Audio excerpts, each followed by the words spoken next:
Okay, I think we'll get started with this next panel. Thanks for staying, everybody, for this last session of the excellent symposium. And I want to thank the NIJ and the FBI for organizing this symposium. I'm sure you'll be glad that you decided to stay.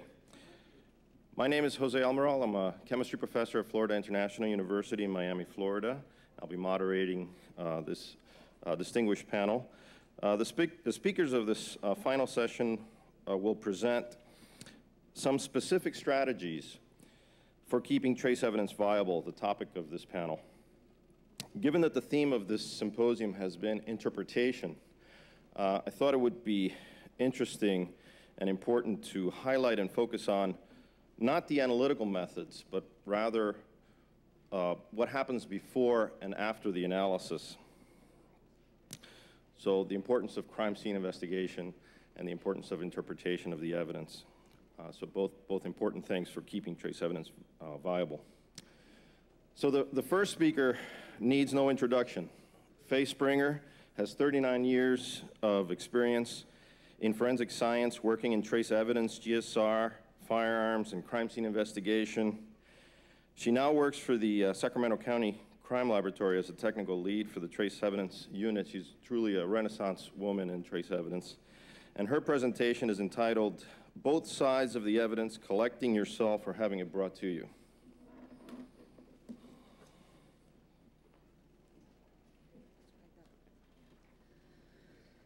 Well, welcome to those of you who are left. After listening to this morning, I thought I probably should rename this presentation as both sides of the evidence, how to use contextual bias to actually solve your cases, which is exactly what I'm going to talk about, to the T.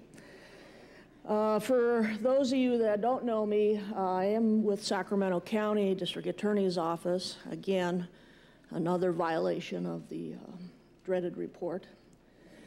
And, you know, if you don't know where Sacramento is, our governor is Arnold Schwarzenegger. You might know that. And the population that I serve is right around 1.5 million, maybe to 2 million people. So we're, in California, we would be considered a medium-sized laboratory. So we have probably around 30 to 40 professional criminalists and shrinking daily.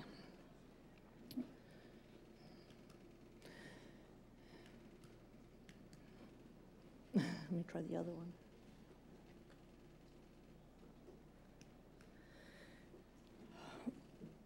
The fortunate thing about working in a small laboratory is that we do go out to crime scenes. We don't go out to every crime scene. It usually is a major crime scene and there's a significant amount of physical evidence involved, or physical evidence interpretation. And so I have a pretty extensive perspective on how to integrate evidence that we actually collect to resolving or answering particular questions in a case. A few years ago, we had gotten some grant money to purchase equipment, and after discussion with laboratory staff and managers, we'd actually decided to put a lot of that money into what was called at one time a trace resource center. And as a result of that, we do take in some outside contract cases. And there's a very different mentality in the laboratory and from an analyst standpoint as to what you do with these contract cases, you know, cases from outside our area that come in for a very specific analysis, and how we work our own cases.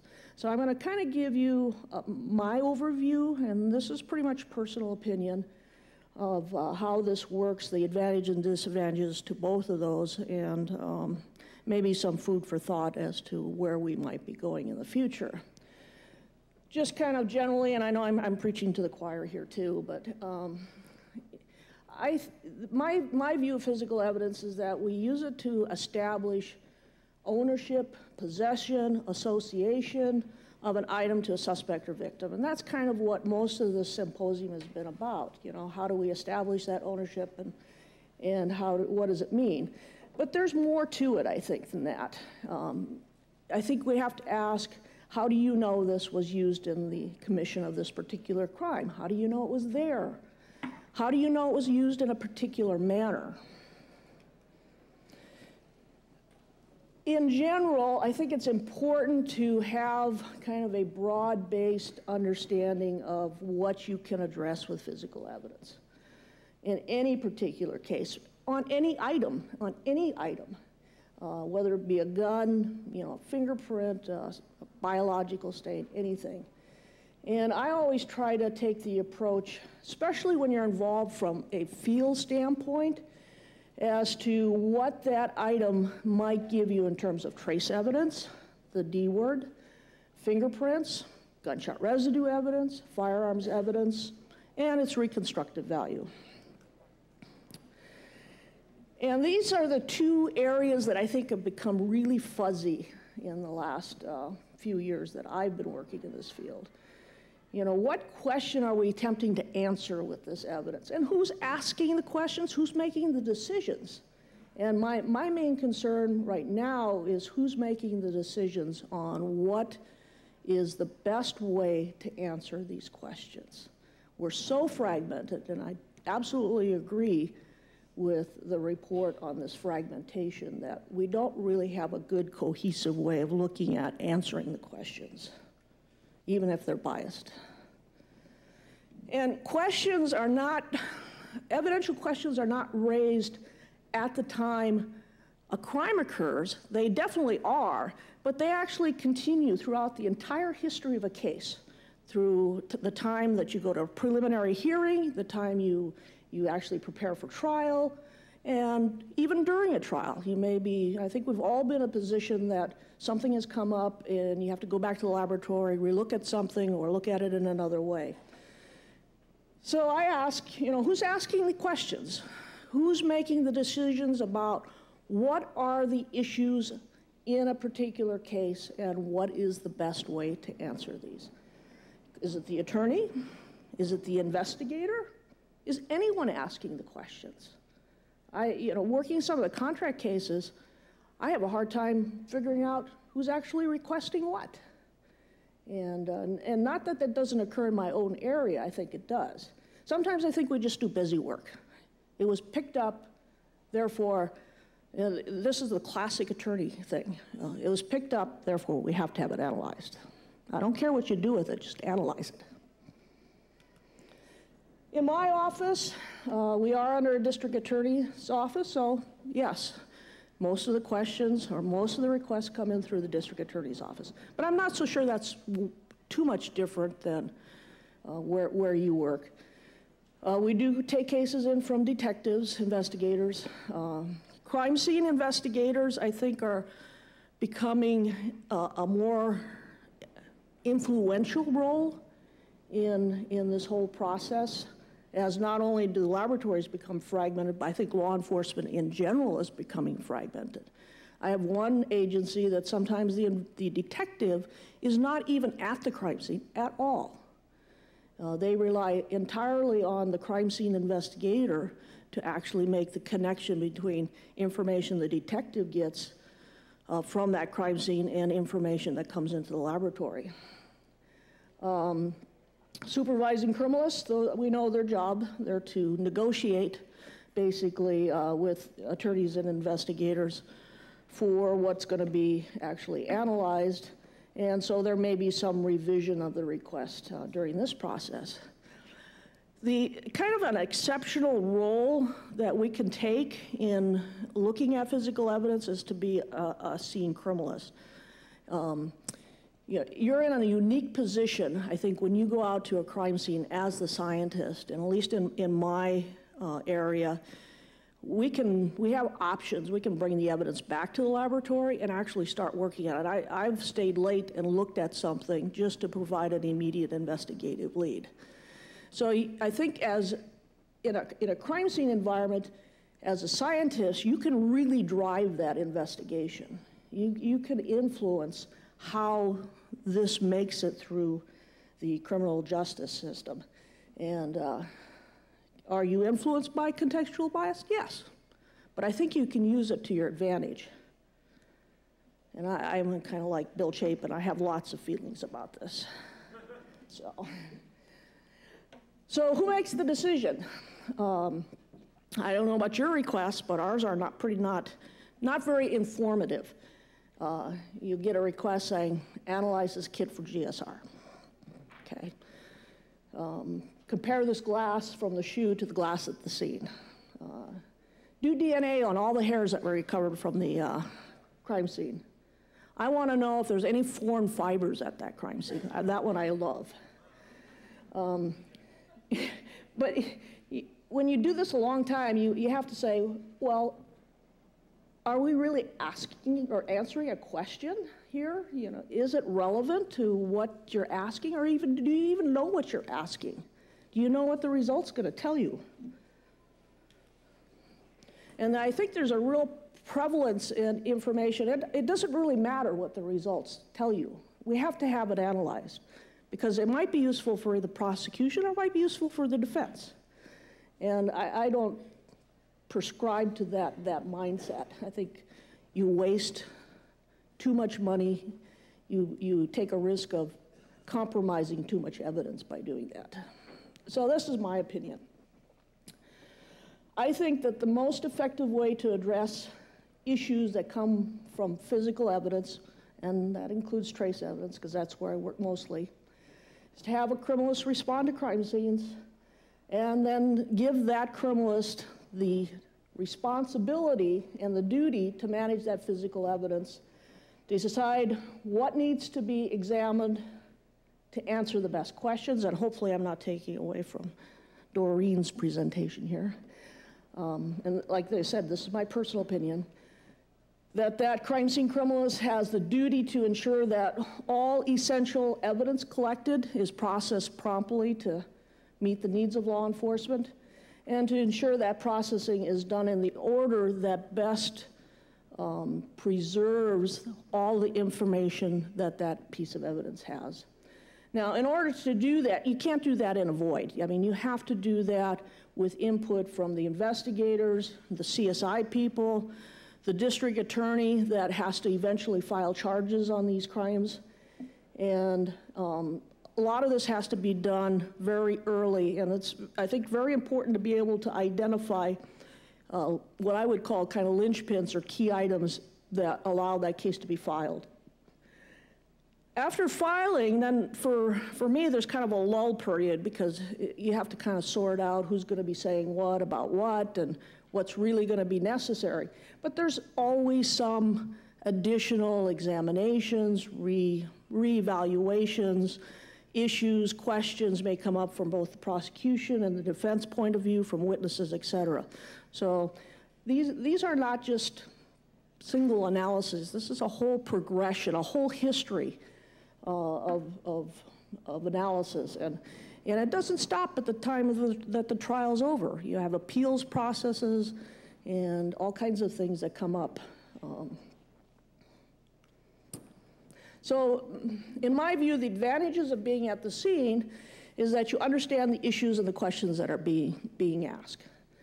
You can make decisions as to what should be done on any given piece of physical evidence. You can give investigators immediate contact people within the laboratory through which they can communicate and be able to get things done in a timely manner. So it kind of bypasses, really, the submission of physical evidence through evidence that goes to a supervisor. For supervisor, they may or may not assign it. So sometimes investigators like to have you at the scene just so that they have somebody to talk to.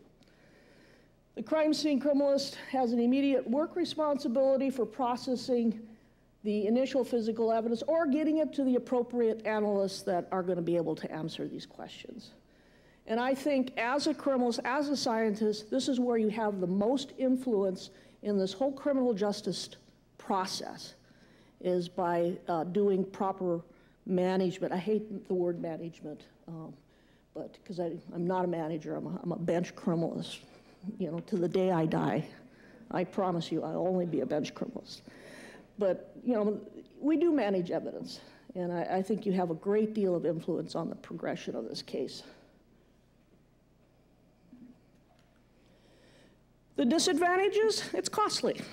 You know, when you talk to your lab managers, it costs time, costs money, time away from your bench duties, and the amount of training that is required, I think, to be good at this is expensive in time and money, because you really have to have a pretty broad-based experience of what different types of physical evidence can tell you and how to properly utilize it to be effective. With contract cases, I truly think that there's a need for contract cases or to be able to work cases for other agencies that do not have the capability to do that. But the difficulties that I've had is, number one, understanding what it is they want from me, you know, what it is I'm supposed to be answering. It's different when another crime laboratory brings a fiber to you and says, I don't have the ability to do microspectrophotometry, can you do this for me? That's different. We do that kind of thing for other agencies. But when it comes out, when the case comes in from another law enforcement agency, it's much more difficult. And it's even difficult to decide who's really making the decisions as to what needs to be analyzed. When somebody's paying the bill, it's usually whoever name is on the bill. You know, where do you send the bill when you're done? You know, that's usually the first person I call when I have questions. Typically, it's a prosecutor, an investigating agency, or another laboratory. The advantage that my laboratory sees from doing outside area cases is that it does provide some funding to the laboratory. It's a means of keeping expensive equipment functioning on a routine basis. If you've ever priced out what a laser ablation ICP-MS costs, and you only use it for one glass case a month, that's probably not a very cost-effective investment. So we saw it as a way to be able to use this instrumentation routinely. Unfortunately, now we don't seem to get much casework in trace, regardless of having the equipment. And it also provides, I think, for the laboratory health, a means of training a good trace evidence analyst and providing experience in doing these kinds of analysis, where I don't know how else you would get this kind of training and experience. The disadvantages is these cases come in with very little and sometimes no contextual information. So you're definitely not biased, but you may not be answering the question of the case either. You don't know if your examination is going to answer the question. It kind of perpetuates, I think, a lack of knowledge in those smaller agencies, because if I'm doing a case for another county that has closed down their trace evidence section, there's basically no spokesperson for trace evidence anymore. So, you know, we may initially get in 3 or 4 cases in a month. That drops off pretty rapidly because there is no spokesperson for trace evidence any longer. And I think as a profession, that's something that we really need to address. And it promotes, I think it promotes an attitude of, if you're willing to pay for the analysis, we'll do it, because we're broke. California is really hurting, you know, and we'll take funding from anywhere. But, you know, is that right? Is that wrong? Well, I mean, maybe the end justifies the means. So let me give you 2 examples. These are just 2 cases I've worked on just recently to kind of illustrate my concerns with the way that we do things. This is a case I went out on a field call. It's a major homicide in Sacramento because of the characters involved. And just without naming names, it's a homicide where a suspect shot and killed the victim.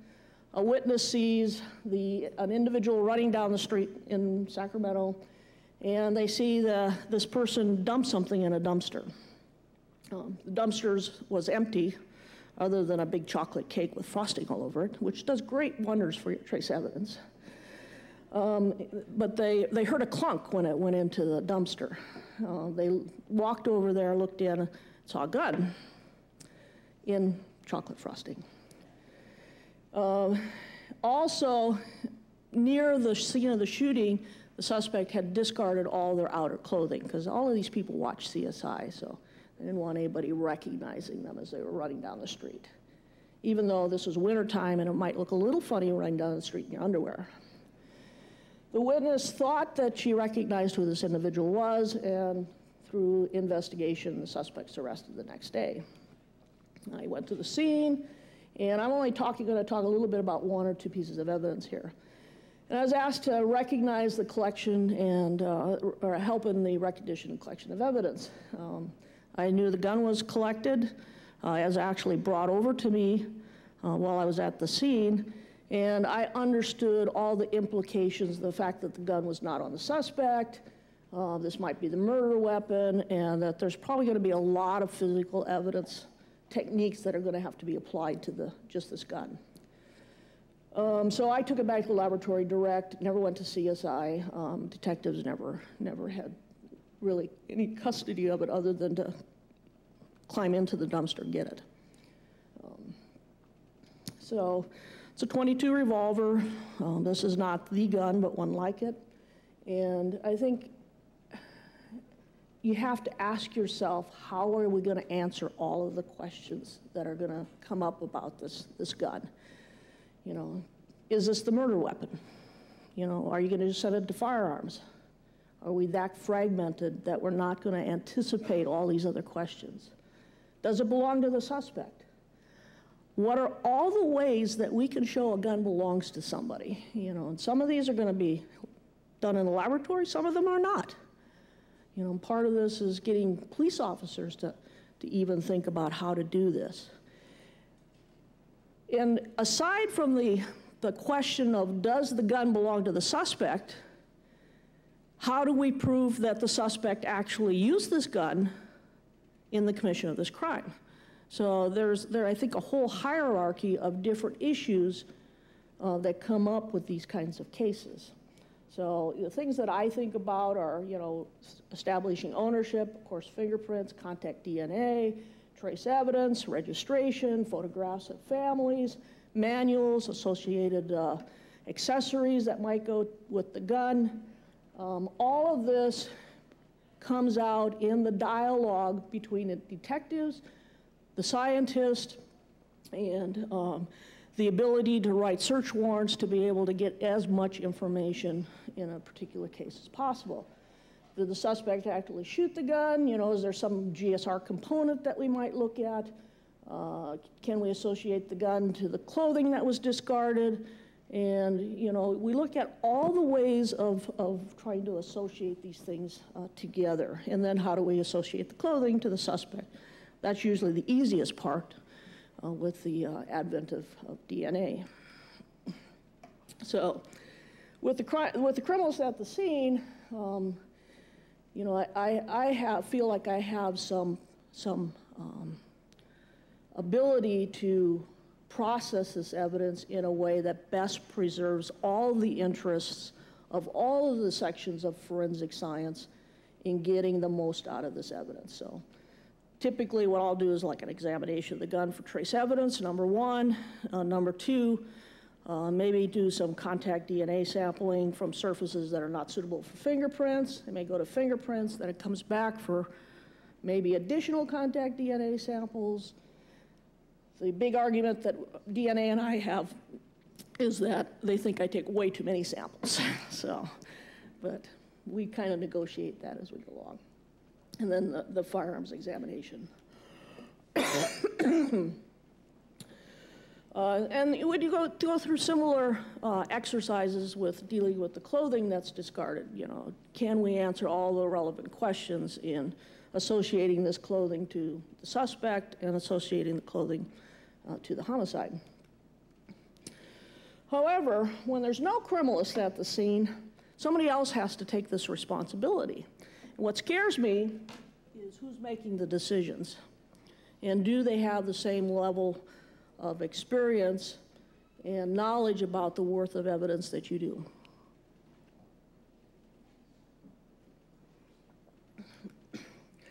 So this is the last contract case I did, which is was kind of humorous. Local agency had a decomposed body found in a van parked out in the street for, I think, maybe a month and a half. So well decomposed.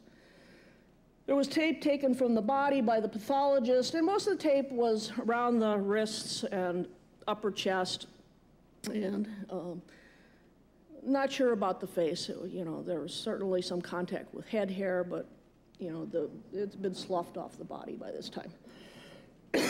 Several rolls of tape were collected from the suspect's house, and the request that came in was, can you compare the tape from the body to the tape from the rolls? Well, that seems like a really straightforward request. Well, that's what I thought. Sure, I'll do that. We need money. So this is the tape, some duct tape. We've all seen this all through this whole week. This is what was from the body. This is what the roll of tape from the suspect's house. So I'm looking at this, and there's blood on it. Okay? Well, I could take the option, well, I'll just do the tape. That's all I'm asked to do. And there's all kinds of fibers, and how us trace examiners always make a mountain out of a molehill. So then I decide, well, what do I do now? So trying to contact the agency. So do I proceed or do I contact? Well, I contacted the agency, which required additional time, kind of racks up the price tag, as you're going along here. Delayed the analysis because they were in trial in 2 weeks. I create more work for myself. I have a big problem sometimes finding somebody to answer the question, is this relevant? And if it isn't relevant, why am I doing a tape comparison? One question kind of leads into the other question. And a lot of times, if there is significant information, trying to go back a year or 2 years later and get reference samples, as we all know, can be problematic. Even if there was no blood there and you had all kinds of fibers, what are you going to do with it now? So after much discussion, ultimately, the real question that they had was not whether or not the tape came from this roll. That really was not what the crux of this whole thing was about. The prosecution's theory of this case was that the victim suffocated as a result of the tape being over the mouth. All right, because these are decomposed bodies, so cause of death was not obvious. The defense's claim is that the defendants admit to taping the victim up and putting him in the van, but he was alive, and he just died of a heart attack. So then you got to say, well, why am I doing a tape comparison? Well, what they really wanted me to do is look for hair, mustache hairs on the tape, or look for some way of saying whether or not the tape was over the mouth. I won't tell you what my conclusion was, but, so that just kind of signifies why, I could have just done the tape analysis. It would have been nothing. We would have made a couple $1,000s for the laboratory. I would have testified. Judge would have probably said, why are you here? But, I think this just illustrates why it's so difficult in a fragmented society that we have of making sense out of what we're doing. So in conclusion, these are my observations, and I don't have any pills for fixing everything, but I think as we become more and more specialized, many of us have lost this broad-based knowledge that is really required to recognize evidence at crime scenes and be able to process it or analyze it in a manner that is most likely to develop the best answer for the information that they're looking for in this case. Fewer and fewer laboratories in my area are doing trace evidence, and I'm finding that trace evidence is severely underutilized. There's so many things that we could do in terms of answering some of these questions. And as we become fewer and fewer, I think this is going to be a real key to our survival. I foresee that in order to actually utilize trace centers for analysis of evidence that we're going to really have to think about how we do business. You know, do we have generalists out there that are going to fill in this gap between specialized analysis and the collection and utilization of physical evidence? There is extensive training. I think this is probably, to be a generalist is the hardest thing you'll ever do in your life, I believe. You know, having been in kind of both boats at one time or another. Or are we just going to allow that to go to crime scene investigators and detectives that have very little, if any, science backgrounds? And I'm not saying that they can't do the job, but I think if they are going to be doing the job, I think we really have to think about what their training entails. And then I think there must be adequate funding for trace evidence if we're going to regionalize centers to be able to do the best possible job in these centers and provide the best possible product. I think we are fighting for our survival. I think it's time now to rethink how we do business.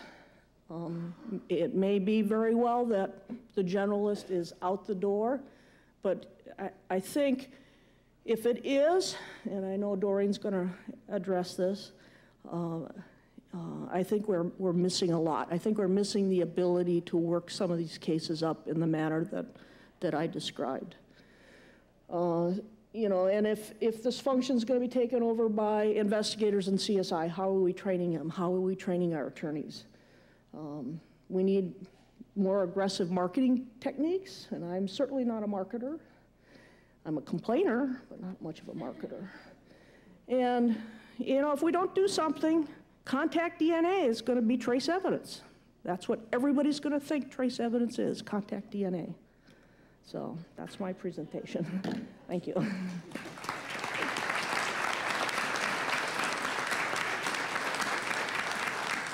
Any questions or comments for Faye?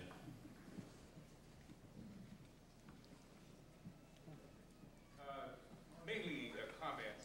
Very good job, Faye. I think also that point you made toward the end there about microphone, all right?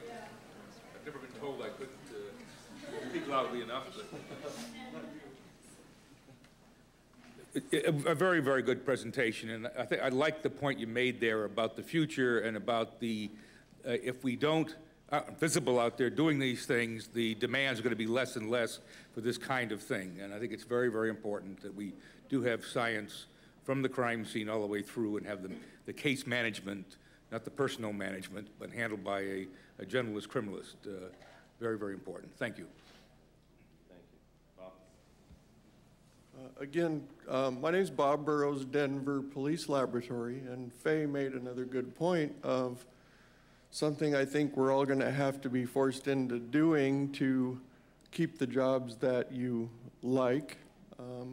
What we've tried is you do have to become salesmen. We routinely visit our detective departments, our district stations, and have started giving lectures on the services we can provide. A direct result of that this year, the casework we've been requested to do as of this point in time is already over our last 2 years total of lab requests. So there's certainly an initial response to that training. We'll just hope that we have to keep revisiting because our detectives are rotate all the time. Thank you. Any other questions or comments?